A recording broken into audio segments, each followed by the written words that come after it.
Vamos lá, o que eu estava pensando no meu banho? Minha trajetória no Big Brother. Valeu a pena? Não valeu? Eu me arrependo? Eu me orgulho? Em relação a business, foi fodarástico. Nem eu imaginava que ia ser tanto assim, porque eu não imaginava que o Big Brother esse ano seria desse tamanho. Foi um troço louco. E eu peguei o programa de maior audiência do meu país, entrei como empresária, isso eu não escondi em momento nenhum, eu sempre falei que eu entrei pela minha marca, pela minha empresa.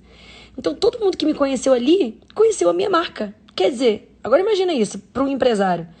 O que eu recebi de mensagens de amigos meus empresários falando, caralho, conseguiu colocar tua marca dentro do Big Brother. Eu falei, filho, era essa a minha ideia. Então, assim, gente, hoje eu tenho 25 anos, a marca tem menos de 2 anos, e minha marca é uma das mais vendidas do Brasil. Foi uma troca boa pra mim e pro Big Brother. Pro Big Brother, por estar levando uma pessoa de alto escalão, como eles falavam, né? Já que eu já tinha muito tempo de trabalho aqui fora, já tinha tudo, minha vida acontecendo aqui fora, então isso era curioso para as pessoas assistirem, tipo, ué, que essa doida tá se arriscando de entrar no Big Brother e poder perder tudo, enfim. Sair sem a marca de lá, mas não, além de sair com a marca, sair com a marca 3 vezes mais, mas enfim. Só que, agora falando de business, eu poderia ter investido grana pra poder botar só minha marca no Big Brother e eu não ir.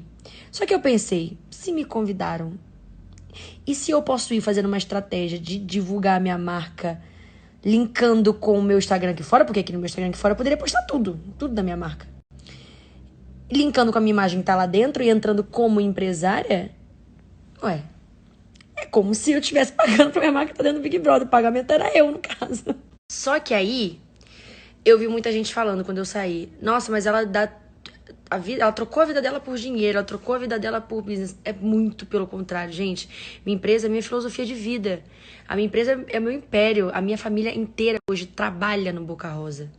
Assim, eu nem gosto de falar assim, eu sustento a minha família. Não, a minha família se sustenta, todo mundo, trabalhando muito dentro da minha empresa. Gente, isso, pra uma mulher que nasceu numa favela, foi nascida e criada na favela até os 20 anos, construir isso é do caralho. Então, assim, não é só dinheiro, é a minha história, é o que eu tô construindo na minha vida, é o que eu vou deixar pros meus filhos, pros meus netos, é o que eu sou. Agora, em relação a como saiu a minha imagem desse programa, eu, Bianca Andrade, dependente do Boca Rosa, eu vou falar pra vocês a minha opinião, tá? Em relação a isso tudo, depois de ter passado mais de um mês e de eu ter saído e as coisas terem se encaixado na minha cabeça. Sim, valeu a pena. Por quê? Ai, gente, pera, eu sou libriana e eu tenho alguns momentos de... Voltando. E aí, Bia, valeu a pena, não valeu? Gente, eu não me arrependo por um motivo. Eu não me permito me arrepender das coisas que eu tive coragem de fazer. Porque se eu começo a ter essa prática de ter coragem de me arrepender, eu vou criando um bloqueio, um medo. E tem muita gente que não é grande na vida como sonha porque é bloqueado por um monte de medo. Então eu não me permito me bloquear por isso. Eu penso assim, cara, eu tive coragem de fazer e se não saiu do jeito que eu imaginava, serviu de experiência. Então, como que eu raciocino na minha vida? Tive coragem, vivi, não foi como eu imaginei, recalcula a rota, vê o que você errou, bola pra frente. E é isso, me bloquear por medo, nunca. Me arrepender pelo que eu tive coragem de fazer, nunca. Agora eu vou falar em relação ao meu comportamento dentro da casa. Num geral, não só sobre os pontos mais críticos e polêmicos, que eu também vou falar sobre eles, mas num geral. Aquilo no Big Brother, o que eu fui no Big Brother, é o que eu realmente sou na minha vida. E, gente, eu tenho noção que é arriscado. Inclusive, era o que eu achava mais arriscado, porque eu sou porra louca na minha vida. Eu bebo, eu rebolo, eu sou meio ogra, eu causo a beça aqui fora. Xixi no tapete, bêbada, eu já cansei de fazer isso aqui fora. Eu falei, cacete, se eu levar essa porra dessa garota pra dentro desse programa, o que vai ser de mim, meu Deus? Mas isso sou eu. E eu não posso ter medo de ser de verdade. Aí que tá. Ser de verdade e mostrar suas vulnerabilidades é muito arriscado. Quase ninguém faz isso. Só que eu não sou a favor de me fazer de perfeita. Não, olha só, não tô julgando, não tô falando de ninguém, tá? Tô falando de mim. Antes que comecem a falar que eu tô mandando indireta pra alguém. Zero, não sou de indireta. Pelo contrário, quando tem alguma coisa eu falo mesmo na cara. Mas... Ih, me perdi, peraí. Enfim, não tô dizendo que alguém se fez de perfeita, não é isso. Eu tô falando de mim. Eu tenho essa personalidade forte. E eu não tenho que ter medo. Então, eu tô conversando mais pras pessoas que se identificam comigo, que tem também esse estilo, que é intensa, que é meio doida. Tem gente que não é assim, gente. Tem gente que é mais disciplinado, tem gente que é mais equilibrado. Não é o meu caso, entendeu?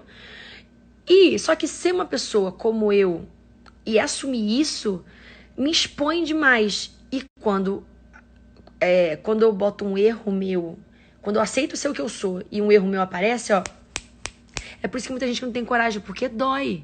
Vocês acham que eu não sinto? Vocês acham que eu sou só foda-se e o que as pessoas falam não me machuca? Claro que machuca. Só que é o preço de ser o que eu sou. E aí, o que eu vou escolher ser? Uma mulher autêntica? Ou uma mulher que se esconde, que esconde a sua natureza, de ser doidinha, a sua natureza, com medo do que as pessoas vão achar? São escolhas que a gente faz na vida. E eu já fiz a minha escolha. Eu escolhi ser o que eu sou, ser de verdade. Não importa as consequências que isso tenha. E com isso eu vou vivendo e construindo a mulher que eu sou. Entendeu? E assim, dentro do programa, tiveram 3 situações que me fizeram refletir muito quando eu saí de lá. Que foi a minha primeira briga, a situação do Girl Power e a festa da Guerra e Paz. Que eu dei o surto coletivo e quis sair beijando todo mundo. Foram 3 situações que eu odiei ter feito. Então, eu não vou ficar no discurso de defesa aqui, até porque nem lá dentro eu tive essa postura. Muito pelo contrário, gente. Eu tenho uma ressaca moral. Quando eu faço besteira, eu fico acabada no dia seguinte. E isso aconteceu na primeira festa. Vamos falar do primeiro... Das 3 situações, da primeira. Que foi a minha briga. A primeira briga que eu tive lá. Eu odiei ter feito o que eu fiz. Eu não gosto de brigar, não gosto de perder minha razão. E isso foi porque eu bebi demais e perdi o controle. Isso foi nítido lá. No dia seguinte eu fiquei acabada. Eu odiei. Depois eu pedi desculpa pra pessoa. E a partir dali, eu não quis mais falar sobre. Não quis falar da pessoa. Eu não fiquei falando mal. Eu não fiquei nada. Eu segui meu baile. Tanto que, em relação a isso, a minha equipe falou que nesse episódio, vocês viram que eu não era uma pessoa que criava rivalidade feminina.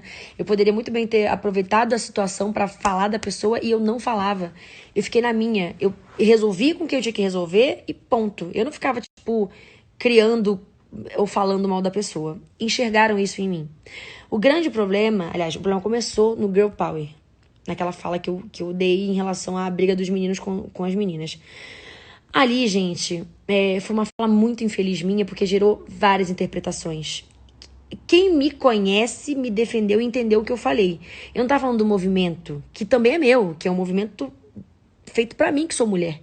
Eu tava falando sobre o comportamento, porque eu tinha visto meninas mais preocupadas em pegar essa causa pra fazer um VT do que realmente, resolver a situação. E eu tava ali querendo resolver, gente, bora falar com o pessoal, bora botar de frente. Só que também foi um julgamento meu. Eu fui infeliz em ter usado o termo Girl Power, já que o feminismo... Gente, eu tenho aprendido muito com isso de lá pra cá. Já que é um movimento tão sério... Eu ter usado essa palavra foi extremamente infeliz e com isso eu aprendi. E eu julguei também meninas que eu não precisava julgar. E daí se elas estavam fazendo por VT ou não? Isso é opinião. Opinião, gente, é igual... Desculpa o termo, eu sou desbocada. É igual a cu, cada um tem o seu. Não, e daí, entendeu? Era uma realidade? Não era? Não cabe a mim julgar. Então, assim, o que eu errei ali foi que eu julguei as meninas, porque era a minha opinião na época, não vou mentir. Eu tinha visto eu querendo resolver a situação, tanto que eu fui a primeira a levar a situação lá, porque eu queria ouvir todo mundo. Queria entender o que estava acontecendo. Então, assim, nessa fala, foi uma situação de muito estresse de todo mundo, e eu falei o que eu pensava. Eu tava sem fio o tempo todo ali, não tava medindo o que eu tava falando, e simplesmente eu falei o que eu pensava. E foi muito feliz, porque eu não tinha que ter falado aquilo, entende? Nunca mais que eu falo isso na minha vida. É vivendo e aprendendo. Agora, em relação a eu ter ficado do lado das meninas e dos meninos, também ouvi isso. Eu não fiquei do lado de ninguém. O que aconteceu é que a minha realidade dentro daquela casa é que eu, como sou mais ogra, e a Fly também, eu acabei tendo um pouco de relação com os meninos. Coisa que muitas meninas lá não tiveram. Então, pra elas, era realmente natural falar, cara, é um bando de escroto e eu não quero perto. Mano, entende? Tá certo. Só que não era a minha realidade. Eu tinha tido troca com o Prió, eu tinha tido troca com o Gui, eu tinha tido troca com todo mundo, então não ia ser sincero da minha parte eu simplesmente falar, vocês são filha da puta, tchau. Não foi, gente. Não ia ser eu. Gente, eu não sei explicar o tanto que foi insuportável viver aquela situação. Eu tinha vontade de sair todos os dias, porque o meu psicológico foi no chão. No dia que todo mundo achou que eu tinha pedido pra sair e que depois eu arrumei minhas maquiagens, enfim, que foi um auê, Ali eu tinha pedido psicólogo. Na verdade, a minha família aqui fora pediu psicólogo pra mim, porque eles viram que eu tava completamente... Gente, em momento nenhum eu agi de má fé. Em momento nenhum eu queria o mal. Pelo contrário, eu falava assim, gente, a gente vai viver esse Big Brother só uma vez. A gente vai viver tentando aproveitar isso aqui, ou a gente vai ficar em guerra. Vamos sentar, vamos resolver, vamos conversar, vamos esclarecer, vamos explicar. Entende? O que eles erraram, bora falar o que é o certo e o que é o errado. Em momento, aí eu saí como se eu tivesse passado pano pra eles. Quantas vezes eu discuti com o Prior? Eu discuti com o Lucas e com o Prior pra defender a Marcela. Vocês entendem? A diferença foi que eu não fui eu, Bianca, jamais iria pra um lado que é cômodo pra minha imagem. Se a consequência disso seria eu não falar e virar a cara pras pessoas que estavam erradas. Isso não ia ser a minha verdade. Talvez eu não estivesse pronta pra passar por aquele cenário, pra aquela situação. Talvez eu ainda não esteja pronta. Porque eu não concordo com a cultura do cancelamento. Eu não concordo de você virar a cara pra uma pessoa que errou. Eu não sou assim, gente. Como que eu ia... Se eu sou assim, a minha natureza é essa, e eu não finjo ser uma outra coisa, como que eu ia lidar com aquela situação ali? Tendo que virar a cara pros outros, sendo que eu não concordo com isso, eu não gosto disso. A gente tá num processo de evolução constante, tanto eu quanto qualquer outra pessoa. Então, é assim que eu trato todo mundo, com tolerância, com empatia. Qualquer pessoa, eu sou assim. Só que eu me fudi porque os caras realmente falaram merda. E as pessoas não toleram. E tudo bem, eu entendo as outras pessoas. Só que eu tenho o meu jeito, entende? Então, assim, não... Muito pelo contrário, eu jamais estaria contra mulher por causa de macho. Eu não fiquei contra nenhuma das minhas. Eu comprei briga deles e falei, não quero falar com vocês. Não existe isso.